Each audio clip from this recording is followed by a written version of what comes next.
Hello, I'm Bakhtiar Sonova and you're watching A News. Let's take a look at today's top stories. Britain confirms Russia poisoned Navalny in prison while Moscow dismisses the allegations. UK Prime Minister Keir Starmer announces the United Kingdom will deploy a fleet of warships and fighter jets to the Arctic.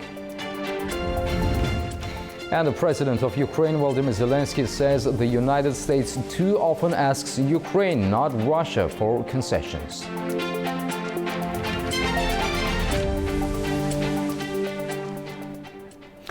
Two years after the death of Russian opposition leader Alexei Navalny, European allies are blaming the Kremlin. Several countries say Russia used a toxin from poisoned dart frogs to kill him. Moscow denies the claims and calls them a propaganda hoax.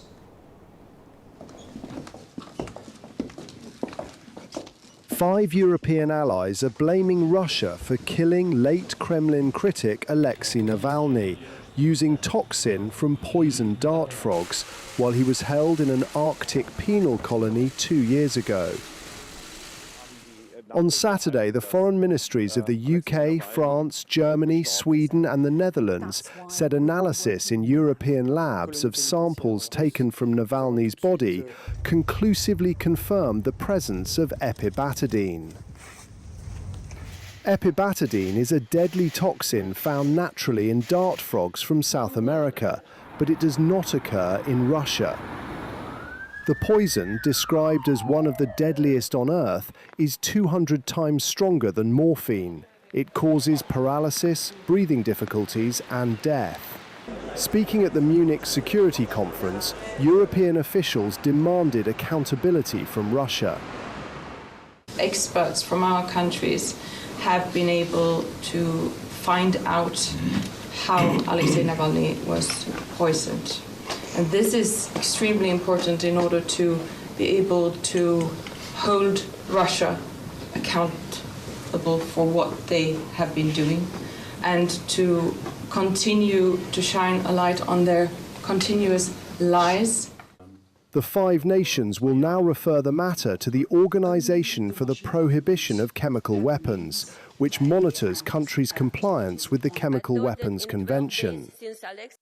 The Russian government has repeatedly denied any involvement in Navalny's death. On Saturday, the Russian embassy in the UK dismissed the latest allegations as a Western propaganda hoax. The European assessment comes as Navalny's widow, Yulia Navalnaya, attended the Munich Security Conference, almost 2 years after her husband's death. Navalny died on February 16, 2024, in the Arctic penal colony while serving a 19-year sentence, which he believed was politically motivated. Britain says it will deploy its carrier strike group to the North Atlantic and the High North later this year. Prime Minister Keir Starmer made the announcement at the Munich Security Conference, describing the move as a demonstration of NATO unity amid ongoing security tensions in Europe. Britain will deploy its carrier strike group to the North Atlantic and the High North later this year in a move aimed at underlining NATO unity. The announcement came from Prime Minister Keir Starmer at the Munich Security Conference, where European security has dominated discussions. The mission will be led by the Royal Navy's flagship aircraft carrier, HMS Prince of Wales. I can announce today that the UK will deploy our carrier strike group to the North Atlantic and the High North this year, led by HMS Prince of Wales, operating alongside the US, Canada and other NATO allies, in a powerful show of our commitment to Euro-Atlantic security. The carrier strike group brings together the aircraft carrier, destroyers including HMS Dauntless and supporting vessels. It is one of Britain's most visible military assets. The High North, stretching across the Arctic and the Northern Atlantic, has become a key focus for NATO. The region sits along vital sea lanes linking North America and Europe and has seen increased Russian naval activity in recent years. For allies, maintaining a presence there is about deterrence and keeping those routes secure. The deployment follows the carrier's 8-month mission to the Indo-Pacific last year, signalling that London continues to project its naval presence across different theatres. The North Atlantic operation is expected to take place later in 2026. At the Munich Security Conference on Saturday, U.S. Secretary of State Marco Rubio emphasized the strong bond with Europe, saying Washington's destiny is tied with the continent and that it had no intention of abandoning the transatlantic alliance. Under President Trump, the United States of America will once again take on the task of renewal and restoration, driven by a vision of a future as proud, as sovereign, and as vital as our civilization's past. And while we are prepared, if necessary, to do this alone, it is our preference and it is our hope to do this together with you, our friends here in Europe. For the United States and Europe, we belong together. So in a time of headlines heralding the end of the transatlantic era, let it be known and clear to all that this is neither our goal nor our wish. Because for us Americans, our home may be in the Western Hemisphere, but we will always be a child of Europe. Ukrainian President Volodymyr Zelensky says he hopes next week's U.S.-brokered peace talks in Geneva will be substantive, but warned that discussions too often focus on concessions from Ukraine rather than Russia. Speaking at the Munich Security Conference, Zelensky said that trilateral meetings between Ukrainian, Russian and American delegations must be serious and helpful. The talks are scheduled for Tuesday and Wednesday in Switzerland, as U.S. President Donald Trump seeks to push forward a deal to end the war.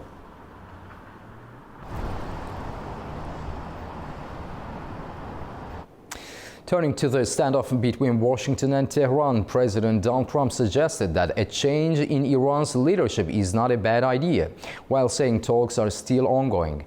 Iran, however, has warned its missile program is off while being open to negotiations. Meanwhile, United States sends a second aircraft carrier in case talks fail.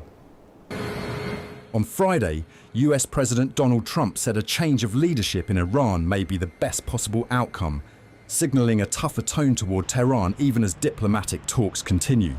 Trump did not specify who he believes should lead Iran, but said there are people who could take over. Change in Iran? Well, it seems like that would be the best thing that could happen. For 47 years they've been talking and talking and talking. In the meantime, we've lost a lot of lives while they talk, and legs blown off, arms blown off, faces blown off. It's been going on for a long time, so let's see what happens. Iran's clerical ruler, Ayatollah Ali Khamenei, has not yet responded to the latest remarks. Reza Pahlavi, the exiled son of Iran's last Shah, told an international security gathering that his aim is for Iranians to elect a democratic government. You know, from the first day I started, I considered my mission in life to bring the country to a point that we can have that final referendum and the people elect their first democratic government in the future. That, to me, is the finish line and mission accomplished in life. I don't have any personal ambition. I'm not seeking power. I don't want to have a crown on my head or a title. But I think that they should look at me as a bridge to that destination and not the destination itself. Meanwhile, the US has sent a second aircraft carrier, the USS Gerald R. Ford, to the Middle East. President Trump confirmed the deployment, which will join the USS Abraham Lincoln and other warships already in the region. Officials say the move keeps forces ready if diplomacy with Iran fails. The United States is pushing Iran to halt uranium enrichment, while Israel says Tehran must also curb its ballistic missiles and support for groups such as Hamas and Hezbollah. Iranian President Masoud Pezeshkian says Tehran is open to limiting parts of its nuclear program in exchange for sanctions relief, but will not bow to pressure.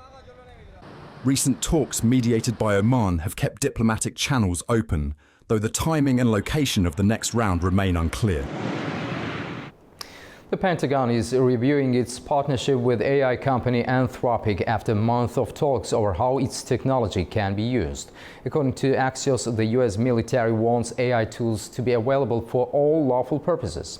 This includes weapons development, intelligence work, and battlefield operations. Anthropic has reportedly refused to remove certain limits on how its models are used. Other companies involved in discussions include OpenAI, Google, and xAI. Meanwhile, the Wall Street Journal reports that Anthropic's AI model was used in a U.S. military operation targeting Venezuelan President Nicolas Maduro. Travel groups and airlines are warning of potential disruptions as the U.S. federal government enters a partial shutdown after lawmakers failed to agree on funding the Department of Homeland Security. The U.S. Travel Association, Airlines for America, and other groups say the shutdown could force transportation security officers to go without pay, causing longer lines and flight delays. The shutdown began at midnight Saturday and could continue until Congress returns from recess on February the 23rd. Lawmakers remain at an impasse over immigration reforms. While the Federal Aviation Administration is fully funded, the partial shutdown may still disrupt airport security and DHS operations if it continues.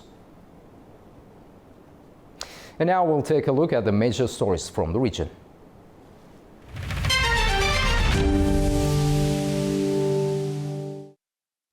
Speaking at an open corridor policy panel discussion during the Munich Security Conference, Azerbaijan's president promoted a new regional transport corridor as a catalyst for peace and economic integration in the South Caucasus. European officials at the same panel signaled support for expanding connectivity projects, saying they could unlock wider cooperation and investment across the region. Trump's route for international peace and prosperity will play an instrumental role in creating the new connectivity links. President of Azerbaijan Ilham Aliyev said this during Open Corridor Policy Panel in Munich's Security Conference. Aliyev emphasized that it will be beneficial to all the countries en route, and they will be more politically and economically integrated. And since August up to now, we not only enjoy absolutely new situation on our border, when there are no shootings, no victims, no wounded, no problems, but also we started physical cooperation with Armenia. We lifted all the restrictions on the transportation of cargo through Azerbaijan, and we are grateful to our Georgian friends that they provide very important transit after the goods reach Azerbaijan to Armenia through Georgia. We also started supply of oil products for Armenia, which is a critical product for them, and thus actually started mutual trade. The EU Commissioner for Enlargement, Marta Koss, supported Ilham Aliyev's comments, with claiming that the Trump route for international peace and prosperity could be a real game changer in this area. You know, the trip is 42 kilometers. It doesn't make sense if it's only done the trip part, so we need more. And we are now discussing together with Azerbaijan to launch the feasibility study on Nakhchivan railway, which is of great interest also to us, together with the international financial institutions. So whatever we are doing there, it is doing basis that the private investors will be able to come. You know, these are huge projects. They cannot be financed just by the taxpayers' money, and this is what it is important. And doing this in the sense that, of course, it could be a competition. But European Commissioner also said that this route will open many opportunities for Europe. She announced that Commission now making a list of a pipeline of projects with Armenia, Azerbaijan and Turkey. President of Azerbaijan Ilham Aliyev met with Kaja Kallas, the High Representative of the European Union for Foreign Affairs and Security Policy and Vice President of the European Commission. The meeting underlined the European Union's interest in further developing relations with Azerbaijan. The sides highlighted the successful cooperation in the energy sector and broad opportunities for transport field. The meeting also discussed the prospects for Azerbaijan-European Union cooperation, ensuring lasting peace and stability in the South Caucasus region, as well as other issues of mutual interest. Turkey's mine hunter TCG Anamur has arrived at the port of Piraeus in Greece as part of NATO's Standing Mine Countermeasures Group 2 mission. The vessel docked on Saturday during its operational deployment in the eastern Mediterranean. Ankara says Turkish naval forces are taking part in a series of NATO exercises and maritime duties. Foreign investment in Uzbekistan continues to grow, with the number of companies backed by international capital reaching a new high, reflecting rising investor confidence and ongoing economic reforms. The number of operated enterprises with foreign investment in Uzbekistan reached 18,513 as of February 1, 2026, the National Statistics Committee reports. This marks an increase of 3,350 enterprises, or 22.1% increase compared to the same period in 2025. Of the total, 4,282 are joint ventures and 14,231 are fully foreign-owned companies, showing a clear shift toward independent foreign operations. China remains the leading partner with 5,218 enterprises, followed by Russia with 3,190 and Turkey with 2,149. Kazakhstan and South Korea also rank among the top 5 contributors to foreign business activity in Uzbekistan. Foreign-backed companies are most active in trade, industry, construction, and information and communications, sectors seen as drivers of diversification and job creation. Analysts note that the concentration of such businesses in Tashkent and surrounding regions reflects improving infrastructure and market access. Officials say the growing presence of foreign capital signals rising confidence in Uzbekistan's business climate and underscores the country's ambition to position itself as a major investment hub in Central Asia. It is Sivil Rajab reporting from Tashkent, Uzbekistan, A News. Kyrgyzstan is warning that the European Union's proposed new sanctions package on Russia, targeting banks, crypto services and exports in third countries, could destabilize Central Asia's economy. A News' Fariza Kalimurzuna has the details. Kyrgyzstan has raised concerns over the European Union's sanctions policy, warning that the measures could affect economic stability in Central Asia and complicate cooperation with European partners. The issue was addressed in Berlin at a ministerial meeting in the Central Asia-Germany format. Foreign Minister Jeenbek Kulubayev said unilateral restrictions risk undermining social and economic development across the region. He stressed that Kyrgyzstan complies with its international obligations and maintains an open dialogue with the EU, including on preventing possible sanctions circumvention. These remarks come as the European Union considers its 20th sanctions package, which still requires unanimous approval by all member states. According to draft proposals, Kyrgyzstan is among the countries most affected. Brussels is considering the inclusion of Kirimet Bank and Capital Bank of Central Asia in its sanctions list over their alleged role in providing crypto asset services to Russia. If approved, the measures would bar the banks from transactions with EU companies and individuals.